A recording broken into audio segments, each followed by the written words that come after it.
Hi friends, welcome to பசுமை சமையல். இன்றைக்கி ரெசிபி வீடியோ ஷேர் பண்ணலை.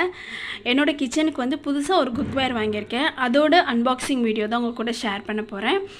நான் வாங்கியிருக்கிறது பார்த்திங்கன்னா பிஜியன் பிராண்டில் ட்ரைப்ளை ஸ்டெயின்லெஸ் ஸ்டீல் கடாய் தான் வாங்கியிருக்கேன். 24 சென்டிமீட்டர். இப்போ பார்த்தீங்கன்னா நான்ஸ்டிக்லேருந்து அலுமினியம் கூட இப்போ வந்து நல்லது இல்லை அப்படிங்கிற மாதிரி சொல்கிறாங்க.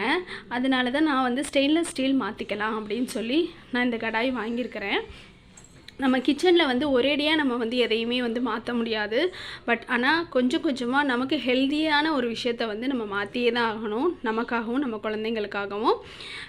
இந்த கடாய் பார்த்திங்கன்னா நல்ல வெயிட்டாக இருக்குதுங்க. ஹேண்டில் பார்த்திங்கன்னா நல்ல ஸ்டர்டியாக இருக்குது. பேஸ் பார்த்திங்கன்னா நல்ல கனமாக இருக்குது.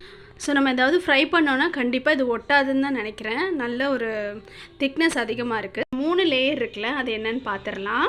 அது பார்த்திங்கன்னா ஃபஸ்ட்டு லேயர் பார்த்திங்கன்னா அதாவது ஸ்டெயின்லெஸ் ஸ்டீல்னு போட்டிருக்காங்க. தென் மிடில் பார்த்திங்கன்னா அலுமினியம் பிளேட் கொடுத்துருக்காங்க. அதுக்கப்புறம் அவுட்டர் பார்த்திங்கன்னா அதுவும் ஸ்டெயின்லெஸ் ஸ்டீல் தான் கொடுத்துருக்காங்க. ஸோ இது வந்து நல்ல ஒரு 3 லேயர்ஸ் வந்து கோட் பண்ணியிருக்கனால நல்ல கனமாக தான் இருக்குது.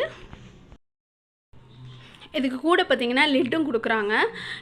நான் வந்து கிளாஸ் லிட்டு தான் எக்ஸ்பெக்ட் பண்ணேன். பட் இதில் வந்து ஸ்டெயின்லெஸ் ஸ்டீல், பர்டிகுலராக பிஜியன் பிராண்டில் வந்து ஸ்டெயின்லெஸ் ஸ்டீல் லிட்டு தான் எனக்கு கிடச்சிச்சு. சரின்னு வாங்கிட்டேன். இதோட ப்ரைஸ் பார்த்திங்கன்னா 1020 ருபீஸ். எனக்கு தெரிஞ்சு இது அஃபோர்டபுளாக தான் இருந்துச்சு. மற்ற பிராண்டை காட்டிலும் இது ரொம்ப கம்மி தான். ஆனால் யூஸ் பண்ணி பார்ப்போம். யூஸ் பண்ணி பார்த்துட்டு கண்டிப்பாக நான் ஏதாவது ஒரு ரெசிபி வீடியோவில் ரிவ்யூ கண்டிப்பாக சொல்கிறேன். இந்த வீடியோ உங்களுக்கு பிடிச்சிருந்துச்சுன்னா லைக் பண்ணுங்கள், ஷேர் பண்ணுங்கள், மறக்காமல் சப்ஸ்கிரைப் பண்ணிடுங்க. தேங்க்ஸ் ஃபார் வாட்சிங்.